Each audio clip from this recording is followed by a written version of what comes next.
Welcome back to the news on Mr. Tien channel.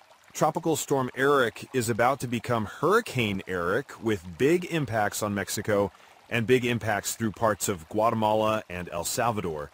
The rain in much of Central America, and I want to show you how much of this rain will try to lift up to the north to parts of Arizona, Texas, New Mexico.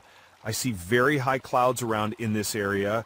We see Hurricane Erick will continue to strengthen as it lifts up towards the coast, the southern coast of Mexico, towards Guatemala, some parts of Central America as well, as flooding will be of concern. But this will make landfall. The impacts, they have already started with heavy rain, so this is very important. Please spread accurate information all over Mexico, wherever, and this is a pretty wide area because of the rain there, how widespread it will be and how slow it will move. Zuantino back to Acapulco, and especially near Puerto Escondido, and then all the way down across the border into Guatemala. Be prepared for the storm because it's either wind, it's rain, it's both. And we're talking about those big impacts, especially with the winds around Puerto Escondido. That's where this storm is actually coming ashore. There could be more in some spots if this storm slows down, and that's definitely going to be life-threatening. There's going to be significant landslides in and around where it's coming ashore and with the landmass that's around it. So this storm is going to make landfall. Warnings have been issued, but again, a large area along the coast. Back on the coast of Guatemala, I can't stress that enough. We're going to have a lot of rain behind it, at least tropical storm conditions here. But the southern coast of Mexico, that's what we're looking at, and you can see that's a problem, right? Yeah, once it hits land this morning, it's going to weaken, but then it's just moving. This is a bad scenario. It's moving along the southern coast. You see that for yourself here. That means days of just torrential tropical rains. So you see here, as we move forward, just over the next 12 to 24 hours, Hurricane Erick is going to spike in intensity, potentially close to Category 3 strength, most likely a strong Category 1 or 2. Either way, it's going to be rapidly intensifying. Sometimes it's a little stronger, sometimes it's a little weaker, but it's going to continue to strengthen as it moves ashore. I'm very concerned about all these areas right here with the rain. So this is Puerto Escondido. This is where it would normally come ashore, but let's see what happens. That's why I mentioned El Salvador, Guatemala. The rain bands behind it just shoot out and eventually even head toward Campeche, maybe some rain. So just a big core of rain around it. And then you see here this afternoon, it's moving very slowly as it comes ashore near Puerto Escondido or just to the west. If it stays over the water a little longer, that might bring it a little closer to Acapulco. But either way, we're going to have some really heavy rains going on, and those rain bands are just soaking in. Yeah, there's going to be wind-driven weakening, not rain. I can't stress that enough. Pouring rain. And still behind it, filtering all that moisture up into the Bay of Campeche. And then as we head into Friday, yeah, it's not a hurricane at this point, but a lot of moisture coming in because of the angle is coming in as it weakens towards Zuantaneo. It's going to come in with that really heavy rain from the south and just pump it in and roll it around, hit that higher ground. Landslides are a threat. The amount of runoff is incredible with this, and that means we're not only going to have landslides, extremely dangerous rivers, river crossings. Please take every precaution you can in this area to protect life, to protect property, certainly, but to protect life, because this is going to come in as a strengthening system with a bad angle. Here's the wind speeds, kilometers per hour and miles per hour. Now, maybe a little bit off. That's not good. That's going to be winds around 145 kilometers per hour, 90 miles per hour. It's likely to get stronger, show some weakness. Obviously, once it hits land, we're going to see that weakness. Then it's going to roll ashore as we get back near Acapulco, then just east, and then rolling ashore as we go in tonight. Eventually, some of that weakness will weaken with the wind, but not the rain. Look at this rain coming down.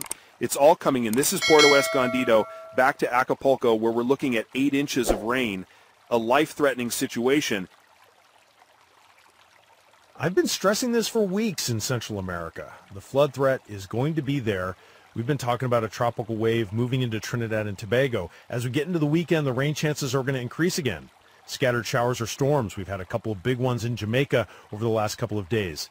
Now, out in the tropical Atlantic, these tropical waves aren't doing much. Remember, there's a lot of dust and dry air out there. But as the tropical waves start to build up, the moisture is going to continue to increase back up through the Caribbean. So a wave here, a couple more waves moving in, no signs of development. But we're definitely going to be watching for some rain to increase in that flood threat. So I've been talking about this towards the southern coast of Mexico, Guatemala, El Salvador. See some rain bands that are active, scattered areas of rain.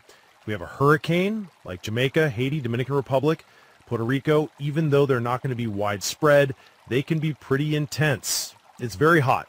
That means there's a lot of energy out there. And then you see as we go into tomorrow, definitely tracking Erick here, but look at the back, some of that rain, Nicaragua, Honduras, Providencia, San Andres, and then we go back to Belize. That extra rain, there are scattered areas of rain. Guyana, Trinidad, St. Vincent, the Grenadines, Grenada. We're going to be watching the rain potential increase through the weekend. Watch for wet days and days like that through Central America. And then I want to show you this, how much of that moisture is going north. Another outbreak of severe weather in some parts of the United States. Another tornado threat is seeing some of that rain moving toward New England and toward the Atlantic part of Canada. The East Coast, the Mid-Atlantic, is going to see some of the larger storms tomorrow. There's some rain. Now, not because it's going to... And I showed you a day or two ago a little bit of a westward shift versus a northward shift into the Gulf. We're looking at some of that moisture, eventually binding, but not a direct spike of moisture, if you will, into Texas, Arizona, New Mexico.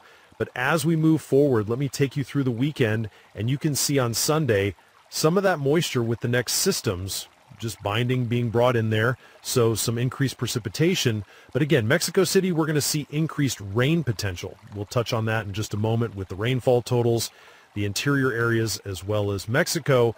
There's certainly some extremely high dangerous waves, 5, 6, 7 meters in some places as this continues. Then over the weekend, we'll see that storm move through the south central parts of the Caribbean, and it's windy as well. We've got that persistent wind. And then we'll do the same thing as we move through Jamaica, the Cayman Islands, Haiti, the Dominican Republic, Puerto Rico, St. Croix, Tortola, St. John, St. Thomas, some scattered showers. There's some dust in that area, but the southeastern Caribbean, that's where it's going to start. So we'll be watching that flood threat. It's going to increase as we move back toward Trinidad, toward parts of Guyana and Suriname again with these tropical waves moving in. So let's be on the lookout. The flood threat is going to be heightened in the southeastern Caribbean over the weekend, into the coming weekend. And then without a doubt, it's a mixed bag. Some parts of Honduras, you'll see some areas, maybe we'll get 25 millimeters of rain. Other places that have that supply from the Caribbean, we could get some areas with over 100 millimeters of rain. But in that area, watch out for dangerous flooding. Then Texas, we'll see how much moisture is trying to get in, but we're not seeing a big amount of moisture coming up north. Some scattered showers here, but more severe weather parts of Arkansas toward Tennessee, which may or may not happen through the Carolinas. So isolated showers over the next couple of days in Jamaica, 20% chance over the next 3 days in the Cayman Islands, 60% chance today in Trinidad. So the southeastern Caribbean is starting to get more active. Martinique is holding steady at around 40%, and Dominica is around 30% for the next day. 30 to 40% chance of rain in Guadalupe over the next couple of days. A little dust is mixed in. Rain chances are lower, though. Antigua and Barbuda, only 20% chance, 20% chance. St. Kitts and Nevis, Montserrat, low chance of rain. Then this here, as significant as it could be, this moisture is coming into and around Mexico City. We've been wet for the past week. I think about a week and a half to 2.5 weeks. We're going to continue with that flood threat. Some moisture from the Bay of Campeche is coming up the east coast of Mexico here, not as much as we're going to be going toward Cancun or Campeche or Merida. Most of that activity, again, is headed west. Same thing in Anguilla and St. Bart's. Rain chances will be low, 10% chance of rain. St. Martin, Ceiba, and Statia, 20% chance on Friday. Isolated thunderstorms, again, not widespread in Puerto Rico, but some storms are possible. 10% to 20% chance. That's all of the U.S. and British Virgin Islands. 30% chance of some showers and thunderstorms through the Bahamas, but Belize, be careful of some of that rain. It's still going to be active. Some areas could see flooding. Aruba, Curacao, and Bonaire, the chance of rain is holding at about 20%. There's heavier rain in Guyana and Suriname, as I mentioned, especially along the coast. The northern areas, we're going to have a higher chance of flooding over the next few days leading up to the weekend. 30% to 40% chance of rain in Cuba. 80% chance over the next few days, Costa Rica and Panama. Be careful of some of the rain bands. Some areas of Nicaragua, the flooding that we've highlighted. Same in Honduras that we've highlighted. And certainly we're going to be watching Guatemala and El Salvador for high flood risk, especially as you get closer to Erick. And then this humidity just adds to the rainfall around Mexico City. We have up to an 80% chance of flooding tomorrow and again on Friday. Only a 30%, maybe a 40% chance of flooding in the Yucatan Peninsula. 40% to 50% chance of flooding in northern Colombia. There is a 60% chance of flooding tomorrow in northern Venezuela as it builds through the weekend. There are occasional showers in Bermuda, but no chance of rain. So all eyes are on Erick as it moves into Mexico today. The storm will officially make landfall this morning. Flood threat in Central America, new tropical waves coming in, and the track in the Southeast Caribbean is getting stronger, so hopefully it will reach Mexico. Preparations need to be made as soon as possible. I know we all have different means, so thank you, and you are watching the news on Mr. Tien channel. Wish you a beautiful day. See you in the next video. Don't forget to like, subscribe to our channel, and leave a comment below to share the video so that everyone knows how to prevent Erick.